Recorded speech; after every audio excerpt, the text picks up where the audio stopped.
Olá, turma, boa noite.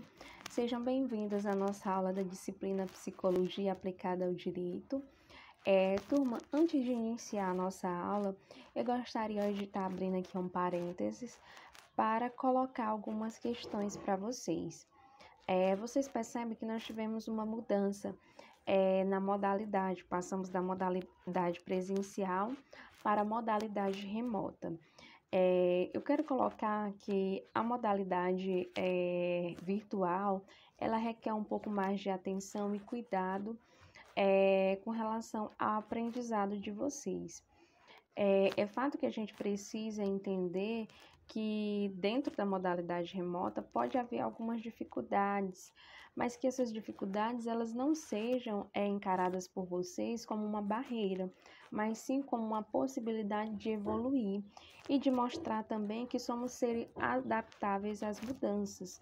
Então, isso quer dizer o quê, turma? Que embora a gente tenha sofrido essa mudança, né, que é uma mudança que pode provocar um impacto em cada um de vocês, mas que nós possamos ter diariamente motivação para recomeçar, motivação para fazer dar certo e motivação para realmente construir.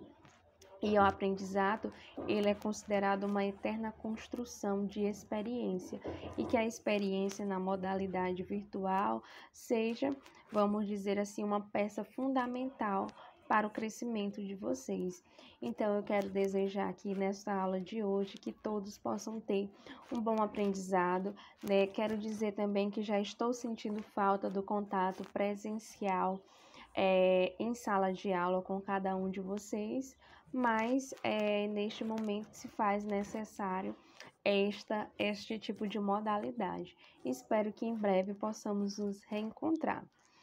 Então, turma, vamos seguir agora para o nosso conteúdo. Prometo que serei breve para que não seja uma aula exaustiva, mas que seja pontuadas questões fundamentais aqui para vocês, tá bom? Lembrando que eu vou fazer aqui uma retrospectiva rapidamente da aula anterior, da última aula que nós tivemos, para a aula agora, né? Então, assim, eu tive que me afastar de vocês, vamos dizer assim, por uma aula. Uma foi 2 aulas que eu estive ausente por questões realmente de saúde, mas estou aqui retomando de forma gradativa e respeitando também as minhas limitações, tá? Turma, antes de entrar propriamente no nosso conteúdo de hoje, como eu falei, eu quero fazer uma retrospectiva, ou praticamente retomar algumas questões que nós estávamos estudando em sala de aula para que eu possa introduzir um novo conteúdo para vocês. Então, nós, ao longo das nossas aulas, que foram, essa aula de hoje é a quinta, nós estudamos o que é a psicologia, a relação da psicologia com o direito, estudamos o que é a personalidade, e eu trago aqui, que foi a última aula, os conceitos básicos de psicologia geral para operadores do direito. Então, turma, temos aqui 3 pontos fundamentais para que nós possamos compreender o sujeito. Lembrando, a psicologia ela é uma ciência que busca compreender o sujeito e busca compreender o comportamento humano, né? Além do comportamento humano, ela é uma ciência que busca entender as cognições que fazem parte da constituição do sujeito. Essas cognições, atenção, memória, percepção, linguagem, né, personalidade, tudo isso faz parte da constituição do sujeito, certo? Então vamos lá. Na aula anterior, né, na última aula, nós estudamos temperamento, caráter e personalidade, tá? Eu vou começar aqui pelo último item, que é um dos mais importantes, o que nós chamamos de personalidade, certo? Para que eu não seja bastante repetitiva ou que de certa forma, venha a trazer os conteúdos e não venha a ficar bastante repetitivo, eu vou aqui fazer essa breve colocação que eu fiz na aula anterior. Quando nós falamos sobre personalidade, turma, a personalidade ela pode ser entendida como um conjunto de características que possibilita a adaptação do homem em um ambiente em que ele está inserido. Então, podemos dizer que a personalidade ela é um termo que deriva de persona, como eu expliquei para vocês, que significa máscara, né? Levando para a psicologia, quando nós falamos de personalidade, nós estamos nos referindo a um conjunto de características tanto hereditárias como características que são adquiridas ao longo da existência do sujeito, ou seja, uma conjunção, entre características hereditárias, ou seja, aquelas que são transferidas de geração para geração, assim também como características ambientais, ou seja, as características que nós adquirimos no meio social que nós estamos inseridos. Agora vamos compreender um pouquinho. Então, turma, vocês aqui já entenderam o que nós chamamos de personalidade. A personalidade, ela pode ser entendida como esse conjunto de características psicológicas que vão determinar os padrões do sujeito de pensar, de agir, ou seja, é o aspecto tanto singular como social de um sujeito. Isso é o que nós conseguimos deter desse conceito de personalidade. É um conceito extremamente complexo, mas necessário que vocês compreendam dentro da disciplina de psicologia. Agora nós vamos para o que nós chamamos de temperamento. Gente, temperamento, como eu expliquei em sala de aula, ele diz respeito a um traço biológico da nossa personalidade. Quando nós falamos em um traço biológico, gente, é um traço hereditário que faz parte, vamos dizer assim, desde o nascimento do sujeito. Então, geralmente esse traço biológico, ele não sofre alterações, né? Uma vez que o sujeito já nasce com ele. Porém, a partir do momento que o sujeito é inserido em um contexto social, ele pode sim sofrer algumas modificações, mas isso não quer dizer que esse traço ele vá sofrer uma mutação. O sujeito nasce com ele, como a gente coloca, é inato, e dependendo da forma como o sujeito vai se inserir no meio social, pode sofrer alteração, mas vamos dizer que é uma parte que faz parte da sua singularidade, faz parte da sua constituição enquanto sujeito. Então, temperamento pode ser entendida como uma parte biológica da nossa personalidade. Claro, nós somos sujeitos mutáveis, estamos em constante transformação, isso não quer dizer que não possa haver alteração. Pode sim, mas lembrem-se, quando nós falamos de temperamento, é algo inato, é algo que é seu. Então, isso é o que vai definir o que nós chamamos de temperamento.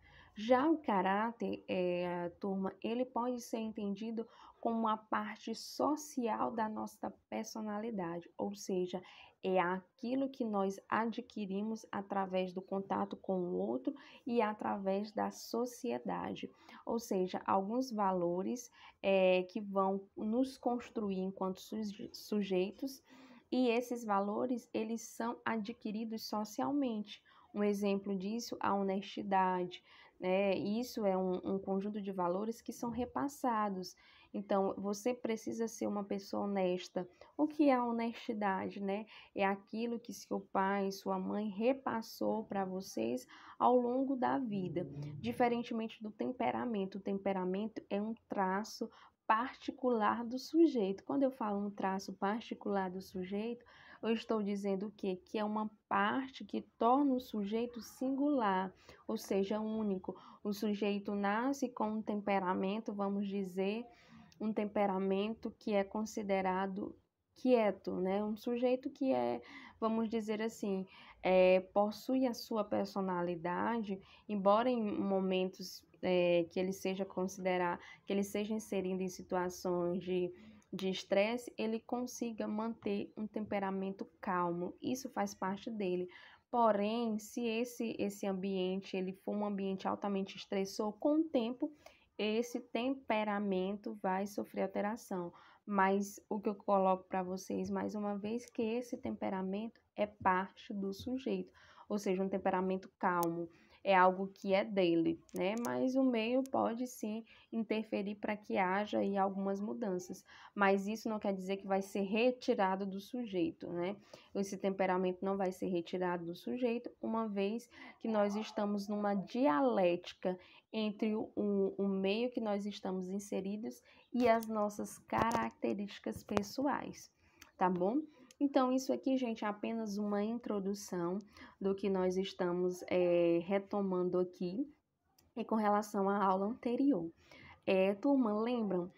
Eu coloquei para vocês em sala de aula a pirâmide de Maslow. Maslow, ele foi um psicólogo e ele vai nos trazer uma teoria, né, que é a teoria das necessidades, e ele vai nos colocar o quê? Que a nossa personalidade, ela é construída com base nas nossas necessidades, e essas necessidades, elas devem ser supridas de acordo com a nossa motivação. Então, vamos imaginar que vocês tenham um desejo. Qual seria esse desejo? Sei lá, adquirir um imóvel, né? Então, vocês vão em busca de construir, de trabalhar. Então, assim, a nossa personalidade, segundo a teoria de Maslow, está associada a suprir necessidades.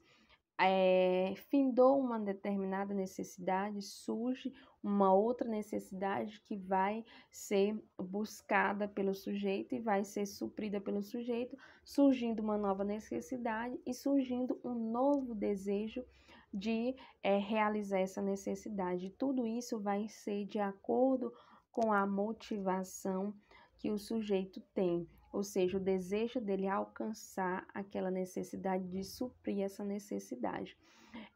Com relação, por exemplo, à dificuldade eu não coloquei aqui a pirâmide, mas eu estou retomando, com relação à dificuldade que o sujeito ele possa eventualmente enfrentar em uma necessidade, ele pode ser considerado, né, como uma fase de estagnação.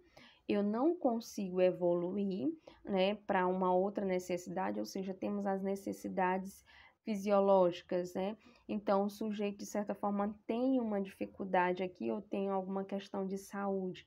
Essa questão de saúde interfere que ele encontre um emprego em que ele venha vamos dizer assim, ter condições financeiras para conseguir um imóvel. Geralmente, essa estagnação, ela provoca frustração, e essa frustração faz com que o sujeito, de alguma forma, venha a viver sentimentos negativos, e esses sentimentos negativos vão interferir na personalidade do sujeito, tá bom?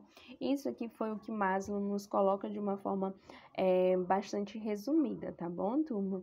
Então, aqui vou dar continuidade com relação à aula de hoje, né? Então, eu vou trazer aqui para vocês, turma, o que nós chamamos de mecanismos de defesa. A teoria de Maslow, ela foi estudada e ela foi, vamos dizer assim, uma das teorias que ganhou bastante ênfase na psicologia, mas além da teoria de Maslow, para compreender a personalidade, porque nós não podemos reduzir a personalidade em apenas um conceito. Existem várias teorias que irão explicar a personalidade. E eu, antes de explicar essas teorias, tive que explicar o que é a personalidade, expliquei o que é a teoria de Maslow, que vai nos dar base para compreender a personalidade, e agora nós vamos estar aqui compreendendo a teoria psicanalítica, que é lançada por Freud, que vai nos trazer os mecanismos de defesa do ego, né, que eu vou estar aqui externalizando para vocês no próximo vídeo, tá bom, turma? Então, esse foi uma síntese da aula anterior e vamos aqui dar continuidade à nossa aula de hoje, tá certo?